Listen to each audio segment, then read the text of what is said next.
Hello, a day in my life actually 2 दिवसाचा vlog झाला आहे. तर मीराला 2-3 दिवसापासून बरं नव्हतं. तर तिची औषधं, घरातला सगळा पसारा आणि मग मीराला झोप येत नाही म्हणून घर आवरणं, असे सगळे प्रकार झालेत. हेक्टिक शेड्यूल, ते पण शेअर करावं म्हटलं तुमच्यासोबत. तर आज सकाळी मीरा झोपलेली होती, तोपर्यंत मी सगळी स्वयंपाकाची तयारी केली. तर आज रक्षाबंधन आहे, कोशिंबीर, पनीरची भाजी, असं काय काय मेन्यू होता. आणि मग मीरा उठली. मीराला आधी कळलं नाही की डॅडी झोपलाय पांघरुणाच्या आतमध्ये. तर जेव्हा मी उठवलं तेव्हा तिला कळलं की डॅडी झोपलाय आणि मग तिला डॅडीला उठवायचं होतं. सकाळी सकाळी आज रक्षाबंधन आहे, तर डॅडीसाठी त्याच्या बहिणींनी राख्या पाठवल्या होत्या.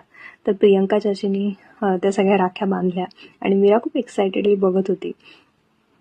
आज देवाची पूजा छान केली. सगळी पूजा मीरा एकदम मन लावून बघत होती. म्हणलं आज देवाला राखी बांधावी मीराच्या हातून.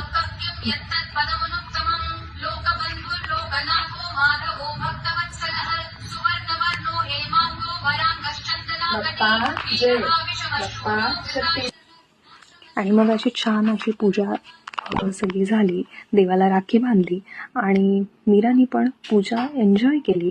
दुपारी छान गरम गरम मीराचं जेवण, मुगाचं कढण केलं होतं तिच्यासाठी. आणि मग मामा आला होता. तिला मामा मामीसोबत बाहेर जायचं होतं, कारण 2-3 दिवस बरं नसल्यामुळे बाहेर नेलं नाही. तर गाडीत बसल्यावर खुश झाली होती आणि मामानी पुढे गाडी नेली तसं मॅडमच्या डोळ्यातून पाण्याच्या धारा.